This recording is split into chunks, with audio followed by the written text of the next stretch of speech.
Joseph and Shelly here on the live stream. And oh my gosh, I'm excited to have a friend of mine on the show today. And he's like this consummate broadcaster. You'll hear it in his voice just in moments.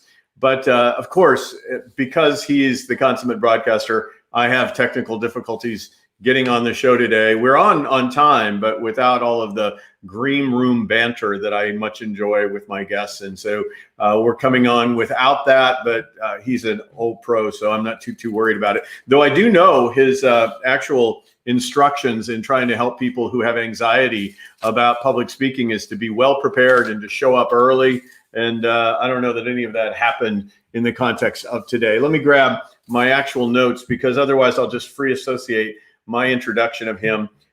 He got his Ph.D. from Ohio University. He taught speech communications at the University of Georgia. Go Dogs! And then that was really the worst Go Dogs chant you'll ever hear. He's been helping speakers take control of their message. He's been helping CEOs craft a powerful and compelling communication message for years.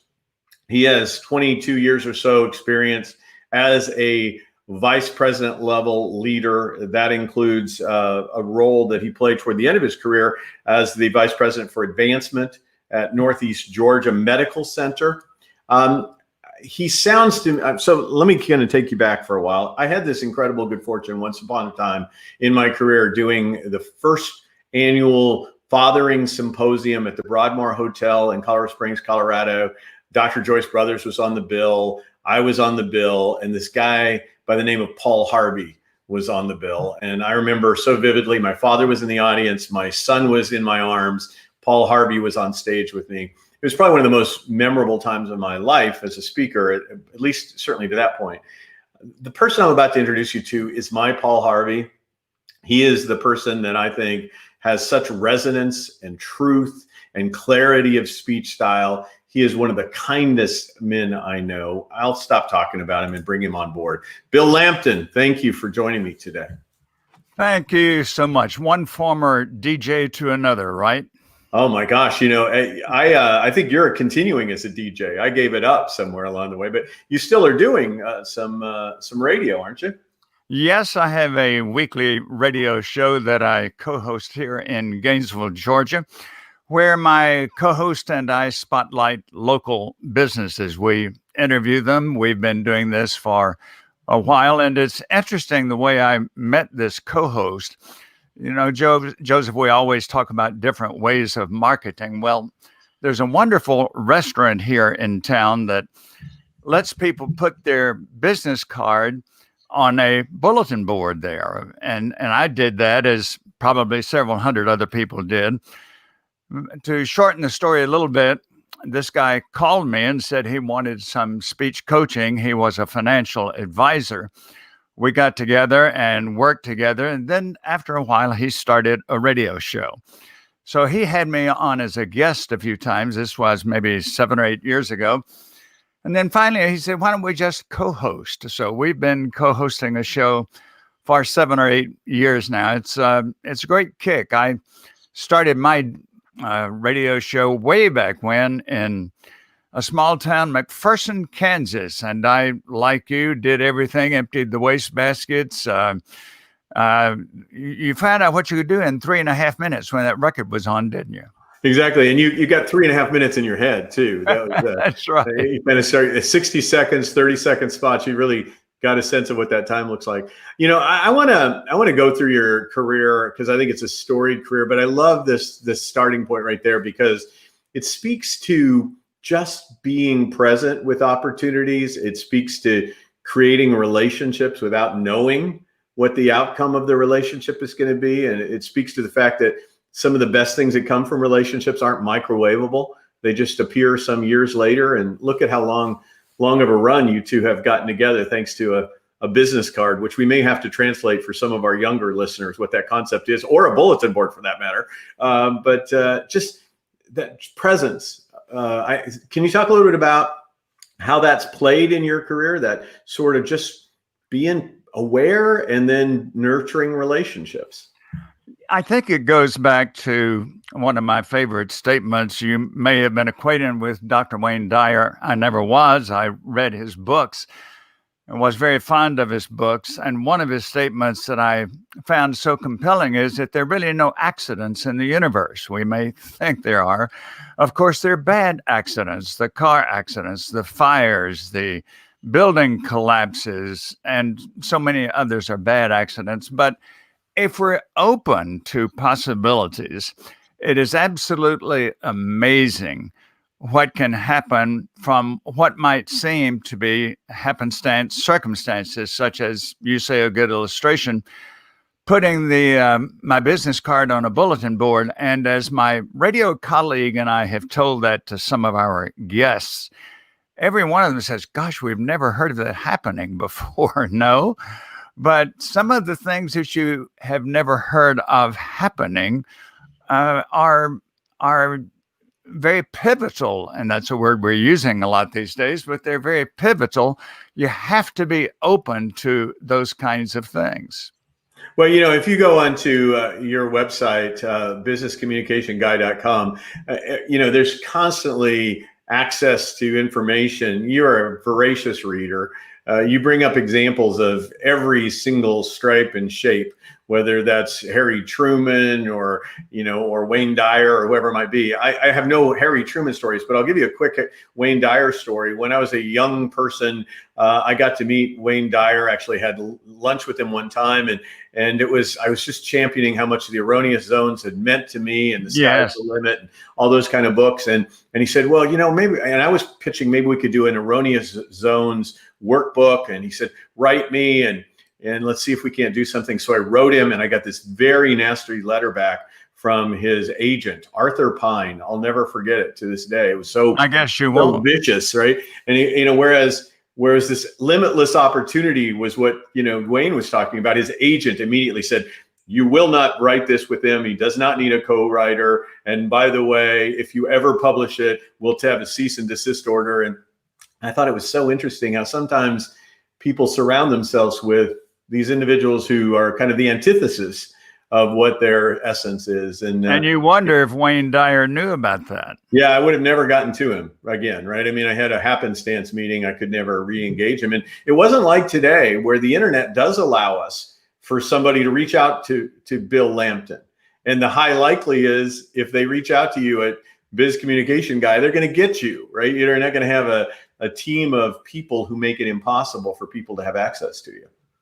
I think that's one of the great things about today. And there's a friend of mine who I interviewed, Linda Swindling, has written a book, Ask Outrageously. And that was one of the most fascinating books and one of the best interviews. Of course, I've had the privilege of interviewing you, which is a stellar occasion. But Linda's book, Ask Outrageously, said throughout the book that many of us could get more top-level acquaintances. We could get more affiliations with even famous people like Joseph Michelli if we just ask. And by the way, Joseph, I have just one request. I know you've got Stronger Through Adversity, another book coming out December 22nd. My only request, I hope you stop that. I mean, my bookshelf back here is overflowing with Shelly books. You've flooded my bookshelves, Joseph. Please. I got. I'll find room. I'll get a screwdriver and open up one of the sides of your bookshelf. I'll bet you. Hey, you've created some interest already. I think you must have mentioned Kansas because Joe Young from Kansas sends good morning greetings to you today. So was that in reference to your radio career? Did you do radio in Kansas? Is that what you said? Yes, and it's interesting how that happened. I had had a long time interest as a professional communicator, of course, in radio. And I'll go back just a little bit. You mentioned University of Georgia, and by the way, that was really something for a Florida guy to give a "Go Dogs" bark there. Yeah, well, I don't know what the Ole Miss yell is, so I did Tidy. one of your two. Hotty toddy would be Ole Miss. Yes. Okay. All right. But anyway, so we'll talk about your radio station thing. Let me give people a little more context for you before we get too far. Let me first and foremost say that the first book that I'm aware of you writing, let me get myself out of here so it's just you in this picture. The first book I'm aware of you writing is The Complete Communicator. We want to talk a little bit about that, and then who's that young guy? Who's that young guy on the cover there? I'm telling you, at Photoshop. That's all there is to it. It's just you a couple of days back. And then the other book that is available, again, both of these books can be located through you. They're both on Amazon. This is something that I think is a big value proposition for people to come to your website and learn more about how to get their hands on this. But 25 ways to control your stage fright. We're going to be talking about both of these books in kind today, but I wanted to make sure that I shared them with you. I believe I know that one of your first speeches was in a federal correctional facility or in a penal correctional facility. So I think that we should start with, how does a guy who ends up writing these books about communication, how does he start his career? And then why should people really be attentive to this? Because my gut, and I'm all the time out in front of people, as are you, but my gut is that a lot of people would almost rather do anything else than have to prepare a speech or stand up in front of a group of people and try to share their ideas. Give me a little bit about your journey and the value proposition of managing stage fright. Yes. Well, first of all, Joseph, The Complete Communicator, the first book is not still in print. It's not available. But the book about stage fright, 25 Ways to Control Your Stage Fright. And notice, please, that I say control your stage fright. I don't say you can go online and you can find a lot of people who promise to get rid of your stage fright. I don't want you to get rid of that anticipation of giving a presentation. And an illustration I'll use is that as a University of Georgia faculty member, I started going to their football games a long time ago. And I counted recently over 250 home football games long after I left the faculty there. And one thing I often use as an illustration is this. What if you went to a major football game, or all of them are major to us, I guess. You got 80 or 90,000 people there. The teams come out from each end of the stadium, and they go, instead of going out and slapping each other and jumping around and high-fiving each other, they go over there and they sit on the bench and start yawning. What kind of game do you think you would have? No, you want them to be energized, and audiences want us to be energized as well. So I say there's a distinct advantage. I often say when I'm coaching somebody on speaking, I'd much rather have to tame a wild stallion than wake up a sleeping mule. So. Well, let me, that kind of folksy wisdom is reflected in the book. I've read through it, so it's not like I'm just talking about without having read through it. What I think is most amazing about it is how practical it is. It's just like, these are the things you need to do to be successful. It's not a lot of, philosophical elements of what it takes. I mean, that's probably as philosophical as you'll get, which is, you do need to have some level of arousal and awareness and adrenaline to be effective, but you need to control it, to use your word. Yes, and don't let the Ph.D. fool you. As you say, this is not a footnoted book, and it's also a very brief book.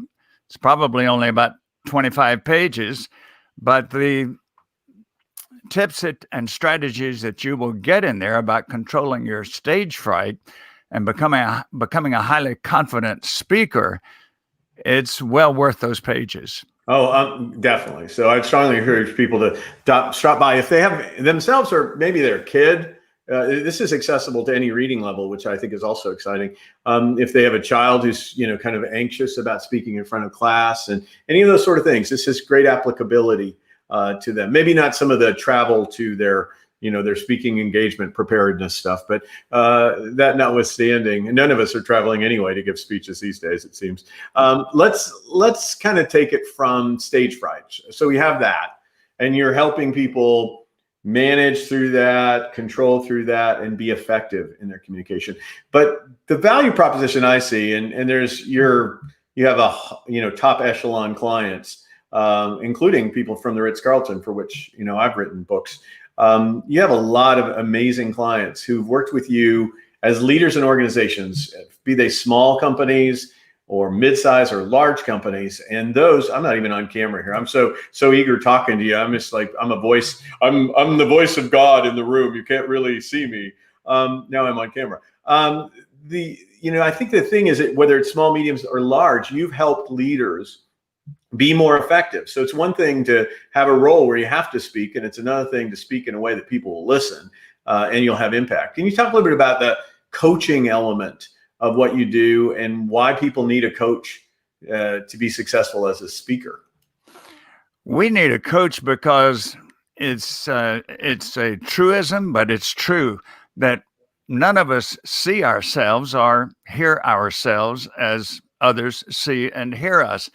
I would imagine anybody who's in on our conversation today, Joseph, remembers quite well, and maybe with a good bit of shock, the first time that they heard their voice, a recording of their voice.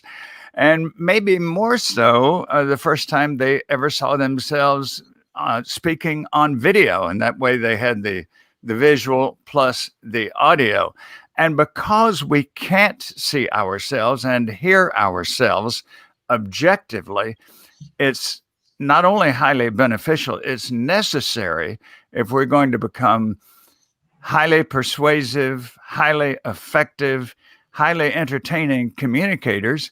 We need someone else to see what our flaws are and also to spot our potential and help us develop that. I don't think you mentioned Nigeria yet. You did mention Kansas, and we ain't got your Kansas folks in, but you've been sandbagging me. I wish I could actually pronounce the name of this individual, Olusei. I would love to have you in your chat box. Just actually give me your correct pronunciation. I hate chewing up people's names like that. But thanks for joining us from Nigeria today. Yes. It's kind of we're getting outside of our local zip code. All right, so whether it's in Nigeria that I'm hearing myself speak for the first time or seeing myself on camera, there is a difference between what we sound like to others and what we think we sound like in our own head or what we think we look like to others. So part of the coaching is to be, do you actually have them videotape their speeches, audio tape their speeches? What's the technique? Do they just role play speeches with you? What's the way they get feedback in their relationship with you? Video is the key. There was a time, of course, when video was not as cost-effective or as accessible as it is now. And I can remember, as you can, Joseph, when we first started producing videos, you did have a camera, and you could record it pretty quickly, but getting it into the computer was a laborious task. And now people who are just coming onto the scene, I want them to know you're really blessed that you have access to fairly easy to learn and very cost-effective equipment. And yes, I do use video.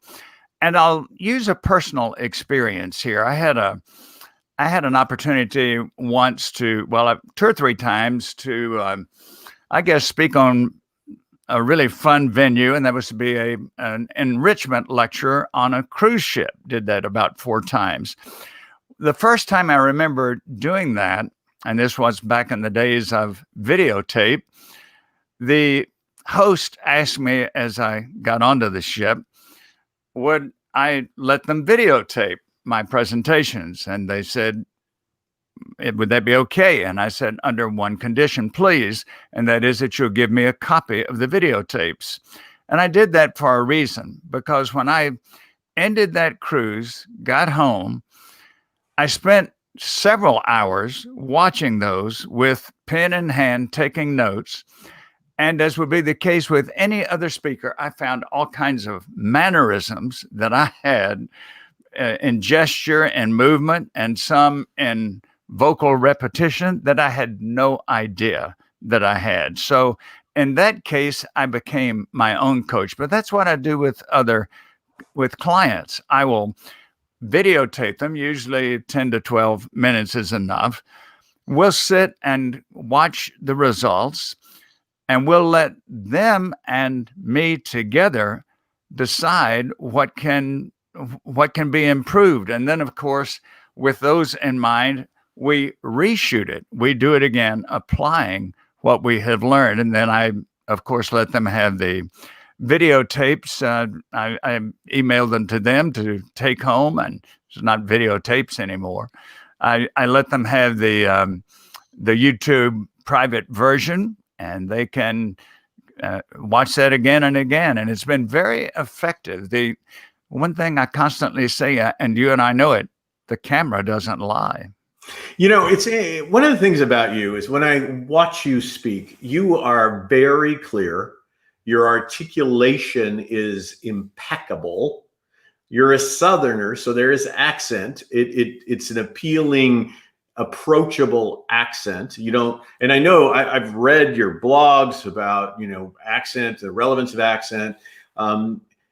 There is a lot that's going on here. I remember reading, and I think it's maybe in your book, about not starting with a joke. There's so many things to consider to be a professional communicator. And I think a lot of people think, hey, look, I'm good at talking. I've been doing it my whole life, I get it. But with effectiveness, when it matters most, when you're trying to influence or persuade or cajole or nudge or encourage, there's an art to this. And you've been studying this a couple of years. So let's go back to what I tried to get at, and then I jump around. How did you get started? And talk to us about your first speech and why you're credible as a coach of speakers, beyond the fact that you're amazingly articulate. Bless you for that, my friend. My interest in speaking started in a required basic speech class, and most people don't take them until they're required, of course. But I was a student in my home state of Mississippi at Millsaps College, small college. We had a required speech class. What impressed me the most was that if a student prepared thoroughly, had a good idea, presented it with enthusiasm and obvious conviction and supporting material, I was truly astounded, Joseph, that they could change opinions within the 10 to 12 minutes that they had, and even change behavior. At the same time, I was a history major at the college. I noticed, you don't have to be very observant to notice this, I noticed that every major event, crusade, revolution, major change in history had one or more great communicators behind it. I was a World War II student, and of course there was Hitler on the one side with the evil rhetoric, and counteracting that, we had FDR and Churchill on the other side, saving democracy. And then there was the nonverbal communication. We think that started with Dr. Martin Luther King. It didn't. It started with Mahatma Gandhi. And in fact, in graduate school, I wrote a paper comparing the two of them. Mahatma Gandhi was a role model for Martin Luther King. So as a student, I saw speech in action in the classroom. I saw it as a part of history. And then in society itself, I was watching. The civil rights movement came along, and I noticed how Rosa Parks with her nonverbal communication, and Dr. Martin Luther King and many others with their speeches changed our entire way of relating to an entire culture. It's, to me, as I listen to this, I get mesmerized by you, because in many ways, I think the power of the word in written form or in oratory is just elegant when thoughtful, right? Like when people really think about the art and craft of it and the intentionality of their message. And maybe that's it. Maybe we've gotten to a point where we communicate mostly in 140 characters. We fire off something, without a lot of thought, fairly impulsive. those rare opportunities to, and I know you've written tons of articles in lots of different places, most of which about communication and communication effectiveness, but there's something special about crafting a message, right? And it seems like to me, you're always looking at how people have crafted message. I mentioned, I think FDR maybe earlier on. If you look at your blogs and your articles and your writing, it's often looking at what the best craftswomen did at different points in history to get their message effectively across, whether it's Gandhi or whoever you might be referencing. But that's your tool, isn't it? A lot of understanding and dissecting and helping others see it. Yes, and in any endeavor that we're trying to learn, I started golf at age 13 and played golf for many, many years, and I had role models there. I had coaches. I had playing companions that I liked to see what they were doing that worked well, and I benefited from all of that in anything that we're trying to improve, whether it's our writing, our speaking, our golf, our bridge game, whatever it is. This is why coaches, for example, athletic coaches, are paid such enormous sums. Why? Because they bring out the best in their players. So I will get myself back in the screen there. Nick Saban, I know you've written about him like making $9.1 million or something in one of your articles. It's up to 13 million, I think. Okay, all right. I'm way behind the news, but I actually spoke on stage with him in Atlanta, kind of your part of the world, in Georgia at least. And he flies in his private jet, and he comes in and speaks for an hour, and then the private jet takes him to his other home in Florida. I was really feeling sorry for him. And then he worked for Mercedes-Benz. He got a Mercedes-Benz dealership. And coaches do pretty well, but they have to deliver results. And that's right. Most of those results come from good planning, but also effective, persuasive communication. And you're coaching people on how to do that very thing, be effective as communicators. Are we ever going to tell the story of the prison? Because I brought it up now twice. Now people are going to think you're an inmate or something if I don't get to closure on it. Do you want to? They're going to think I'm an inmate. Well, what happened with my working in the federal penitentiary in Atlanta? When I was teaching at the University of Georgia in the speech communication department, the department head circulated a memo one day saying we're going to have one of our faculty members teach in the Atlanta Federal Penitentiary this summer. The University of Georgia has started an extension program there, and someone is going to teach the basic speech course. Joseph, I did not let that memo hit my desk. I took it, I walked around to the department head, and I said, I want to do this. So for 6 weeks, 2.5 hours per session, twice a week, I went and taught 31 inmates. I'll never forget, of course, the first night when I walked in and you hear those huge doors clang shut behind you. And I said to a guard, I'm here to teach a class for the University of Georgia. How do I get there? And I thought he'd say, I'll escort you. And he said, I don't care, stairs or elevator, go whichever way you want. But it was a wonderful experience. And I've sometimes said it's the only captive audience I ever had. But these men were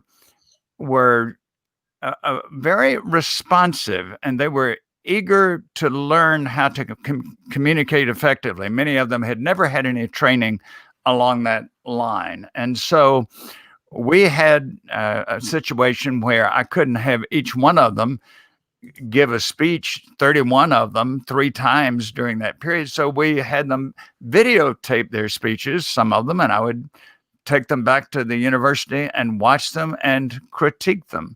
That was a great experience. And of course, every night I left there with my car keys and went back to my warm home. I've had a special feeling of gratitude for freedom ever since then. I guess there were times I probably got angry at God and said, like, why didn't you give me another 6 inches of height and, a better burst of speed, as I started to run. But I know that one of the things he did give me was the ability to use words to help. Marvelously. And I wasn't looking so much for that, but I mean, that is a gift that he gave to me. And I'm so grateful for it, because I can imagine that some of life's problems come from not being able to articulate and influence people constructively. And so this frustration and resorting to, physical aggression and all kinds of other ways to try to get your needs met because you can't find a way to do it in a more civil discourse. By the way, you owe me, and Robbie's going to owe me too, because he's going to get the benefit of your book. So both of you owe me. Robbie owes me because I got him connected to you, and you owe me the commission on your $7 book or whatever. Your check is in the mail. I think that cup of coffee should be coming here pretty soon. Hey, Robbie, thanks for picking up Bill's book today and being a part of the show with us. So we've got these couple of levels. We got you got a basic anxiety about speech. Obviously, a book is a good format for that. You want to be a more effective communicator. There's coaching that can be done with you. Robbie's happy. There's coaching that can be done with you. Let's talk about the basic process of coaching. You don't have to get locked up in a federal prison to become a client of yours. I've concluded that's probably true. But what do? I reach out to you on your website. You sit and talk with me about what the options are. I mean, what are we talking about here? Is this gonna be too expensive for people to actually benefit from your services? What's up? One of the things that I like to do, I start out with someone who's interested in becoming a speech coaching client. We, of course, do talk about the format, the plan, the investment. And the very first thing I do is I send them a page which is going to become a discussion point for us. And it's called, What's Your Communication IQ? I have 20 questions on there. I ask them to write down their answers, and then our first conversation is about that. And the 20 question, what's your communication IQ? Those 20 questions involve, for example, the rate of speech, the place of humor in speaking, the type of preparation that's most effective. And so that's a good starting point for us. And it gets us in the framework of what we're looking for in building a skilled speaker. And then from that, of course, we get into what you and I have talked about earlier, where they do their demo speeches, we critique them, and then we do them again and make sure that some of the points we mentioned in our coaching are being improved in the second versions. And naturally now, as you mentioned, we probably are not likely, and certainly we're not confined to doing that in person anymore. Thank heaven for Zoom. We can do those live sessions through Zoom, and then I send them recording. I had started in radio when I was 13. So that was my first job in radio. And I was in a small town in Canyon City, Colorado, KRLN. You always had to say it in a way that didn't sound like you're saying Carolyn Radio. Well, mine was KNEX, and I always thought of Kleenex when I said it. It sounded like an abbreviation for Kleenex. So, but I got to tell you, as a radio jockey, I was always talking really fast and seemed to have really kind of quick, utterance, and I still do. My basic personality style is to speak rapidly. But I went to graduate school, and I had a professor who was the number one professor, as rated by students for his classroom presentation, Scott Frazier, introductory psychology, USC, about 3,000 students would cram into a giant auditorium. And then I would work as a teaching assistant for him in the lab. So I'd have about 30 students. And I would watch him, and he was mesmerizing. He was fabulous. He was experiential. He would have somebody run in and do something, and then he would interact, and it was all part of his setup. He was amazing. But the cool part was that he would come into my lab, and he would sit down, and he would do a running time assessment of this. And it would be things like 20 minutes before the thing, your board is not completely prepared yet. It should have been prepared. There's no way you can be getting in the right mindset to be, it was very crazy good. And I remember being so annoyed because it wasn't a voluntary relationship. I wasn't asking him to coach me. I was getting this feedback whether I wanted it or not.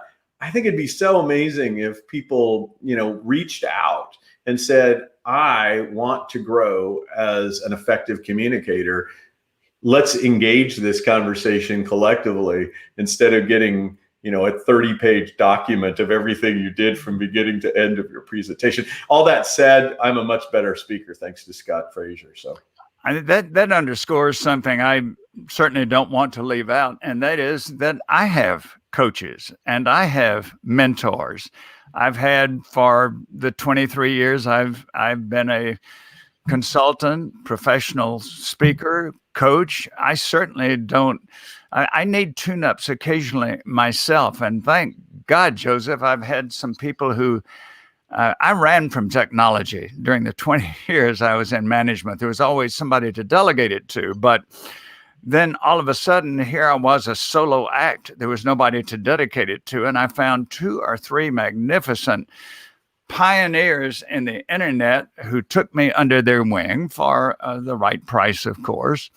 And I still rely on them. And I've had some wonderful speaking role models. And one of these tech guys that I mentioned, this was back in the days when we would produce an audio CD, and I handed it to him and I said, would you please listen to this as you drive back to Florida? And he said, yes, I will. So naturally, I was awaiting his appraisal. And when I called him, I said, what did you think of it? He said, well, sounded like you were reading it. That may not be what I wanted to hear, but it was what I needed to hear. And that's what coaches are for, is to tell us not what we want to hear, not just to praise us, although they will commend us when there's something worth observing that you want to keep doing.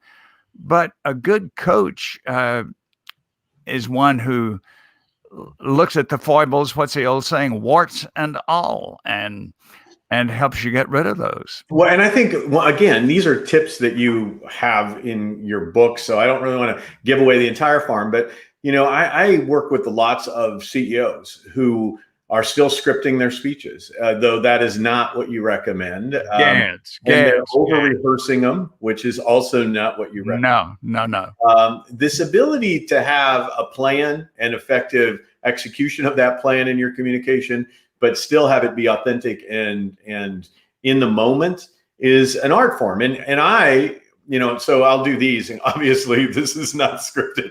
There is nothing about this that has been pre-programmed. But when I'm doing like a 3 to 5 minute weekly video blog, I do have a teleprompter. And so learning how to communicate based on a teleprompter, I mean, that's an art form. How do you share that so it doesn't look like, then thank you for joining us today, right? I mean, there's so much art to this. And I wanted to get back to one quick other point, which is that there are certain things we have to be reasonably competent on, like understanding enough about the technology that we can figure out who to hire.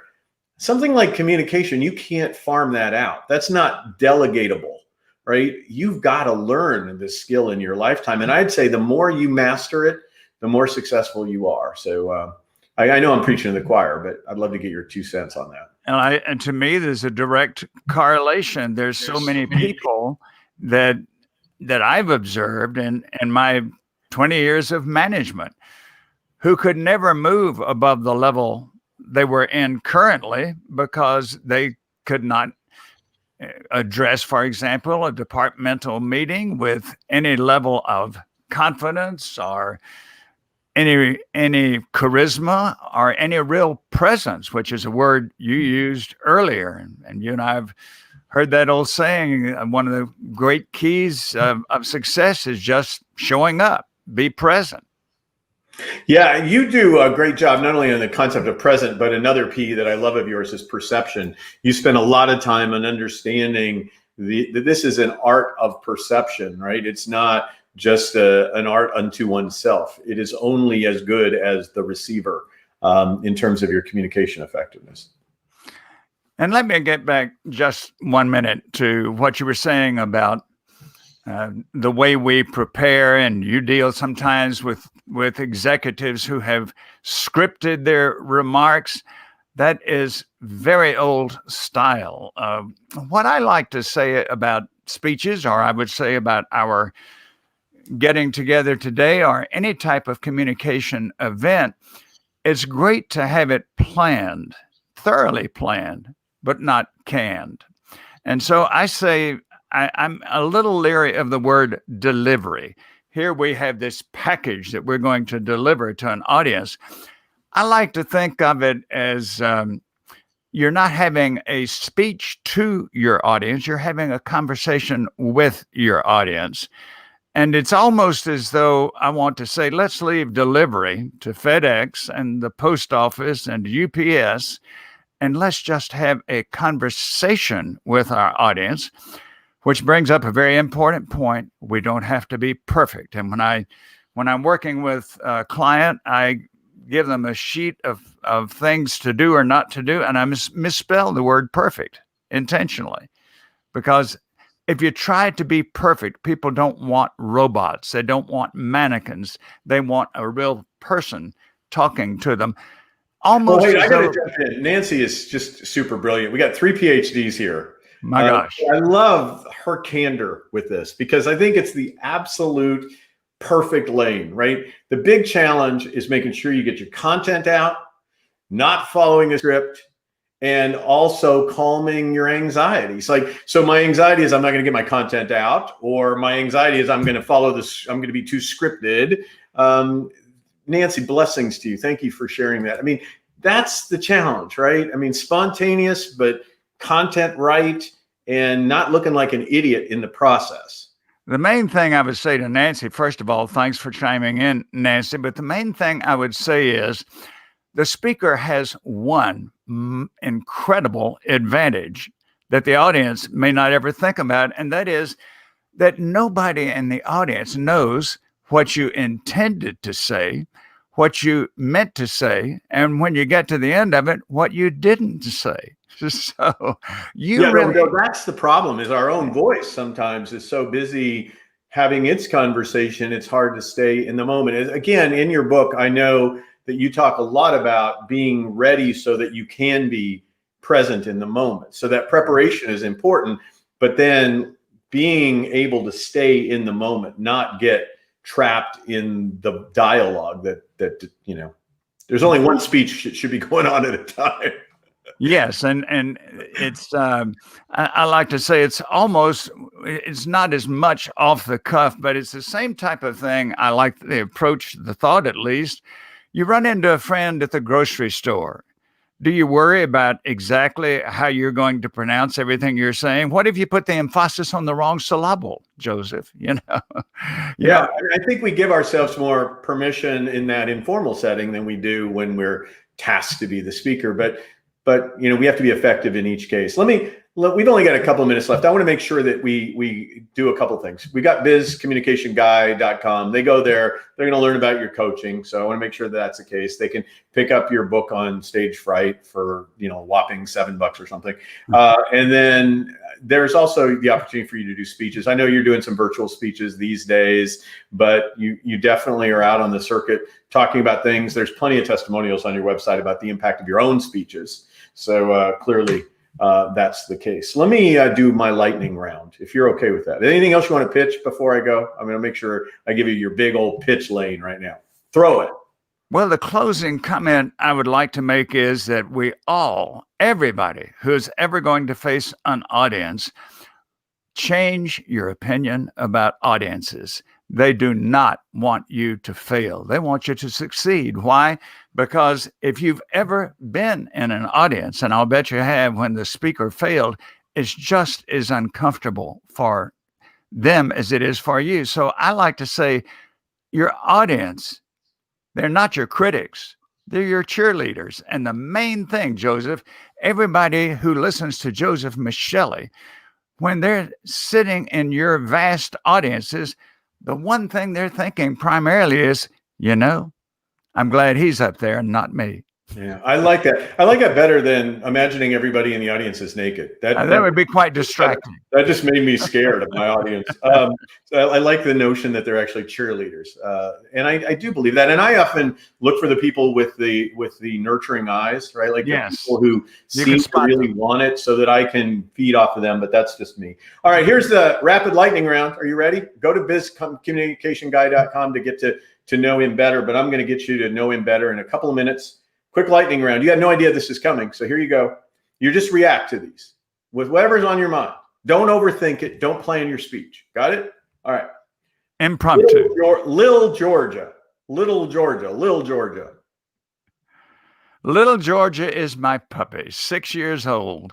The pride and joy of my life. Yes, my major companion. In fact, if anybody saw the movie Castaway, sometimes I call her Wilson. Here we are, stranded together. Well, that ties into the next one, actually. Maybe not quite as smiling in the ultimate sense. Sandra Watson Lampton. Sandra Watson Lampton went to her heavenly home a year ago in October after being my lifelong companion. We started dating. I was the older guy. I was 17. She was 14. I said later she got older than me, but she never accepted that. But she was a wonderful wife and mother and a magnificent teacher. And we rode through that together, buddy. We did. That's right. Nothing but class in the way. Well, you've been a marvelous support for me on that. Let's go to the other women of your life. Shelly Lampton Jenkins and Suzanne Lampton Derrick. Those two daughters, they are whirlwinds. Shelly Lampton Jenkins is a speech pathologist in Savannah, Georgia, and had the great privilege of being a majorette for 4 years at University of Georgia that just happened to coincide with the Herschel Walker years. So she performed as a majorette in 3 Sugar Bowl games. Well, I'll give her the Georgia connection, but and then did you go to your other daughter, or did I cut you off already? No, Suzanne is a pharmacist working in a veterans hospital just outside Columbia, South Carolina. So 2 quick ideas here on George Ben Lampton and Nell Jarvis Lampton. My parents. My father was a great role model for me in many ways. He was he managed a family department store for almost 50 years. He had a great work ethic, and we knew, Joseph, that his life on this earth was about to end when he went home from work 1 week early. Wow. And my mother, they met coincidentally, and no, there are no coincidences, remember, but they were both patients in a tuberculosis sanatorium in California. Wow. That was how they met. Married in the 1920s, married for, I believe it was 52 years. Talk about stronger through adversity. All right. Always push the up button. Real quick answers now. Always push the up button. Always push the up button is the key motivational speech that I have given many times. And I like to show a picture of an elevator where you've got an up button and a down button. And I say that life is like that. We make a choice every day. Are we going to push the down button and have all those consequences mentally and even physically happen to us? Or are we going to push the up button and enjoy the greater times in life? I have 2 more notes here on my little cheat sheet of background research I did on you. The Rec Hall in Columbia, Mississippi. The Rec Hall, not W-R-E-C-K, but R-E-C, Rec Hall.